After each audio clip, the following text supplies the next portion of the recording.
I'm Olifemi O. Taiwo. I'm a graduate student in philosophy at UCLA, and today I'll be talking about race and the carceral state. We often use racial terms like white and black. Sometimes we mix these terms with ones about ethnicity and geographic descriptions like nationalities. But ethnicity is primarily defined by intergroup social definition, and nationality is defined by citizenship.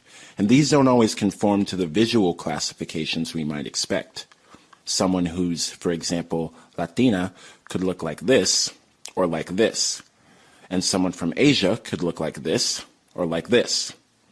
We often use race to describe what someone looks like, and so you might think that race is something intrinsic to a person's body or identity, since your body looks the same everywhere. But actually it's more complicated. For example, here we might identify this person as some kind of exotic ethnicity, which isn't exactly race, but the same person in, say, Brazil might be called white. So we need a definition of race that accounts for how it travels, as Ronke describes it, how racial expectations and conceptions change based on which social environment we're in. Falguni Sheth explains race this way: as a technology that works as a mode or vehicle of division, separation, hierarchy, as opposed to, say, a description of a set of natural kinds or categories. What's important is that race isn't fundamentally about what individual people are, but about what this identity category does for a state or other managerial organization.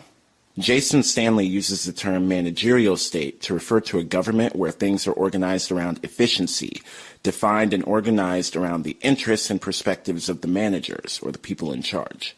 This is an important term in a world globally organized around money, influenced by how markets are regulated and constructed. The leaders of world governments are always themselves business people, but get lots of input in their decision-making by various interests. One way by which the technologies of race and incarceration manage is by way of the threat of incarceration, policing, and criminalization of movement. All of these have disciplinary effects. Racist stigmas might convince us to accept and perpetuate treatment of some people of color as inherently criminal, most obvious in the American political context by the epithet thug for black men and the disproportionate labeling of migrants from Central and South America as illegals. This might prime us to accept their mass incarceration, detention, and deportation as unproblematic, while also priming those targeted populations to view it as expected. Douglas Massey and Ta-Nehisi Coates have examined the ways in which now hyper-police communities were constructed geographically by interlocking policies, particularly around housing and zoning. This concentrates poverty and, as a result, crime, which will then seem to justify the disproportionate policing of those spaces. Loic Waquant notes the ways in which impoverished communities and prisons structurally inform each other, which has wide-reaching social consequences.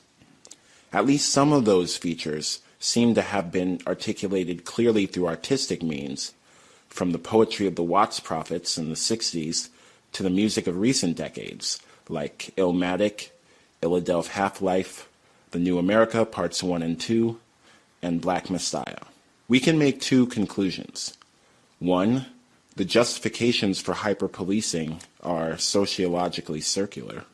Two, if we have a problem with crime, we're probably not going to find a solution anywhere in this circle. We can view this question pessimistically or optimistically. If we're pessimists, there might be nothing we can do.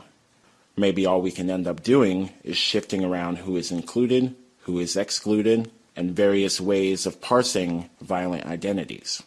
But maybe there's reason for optimism.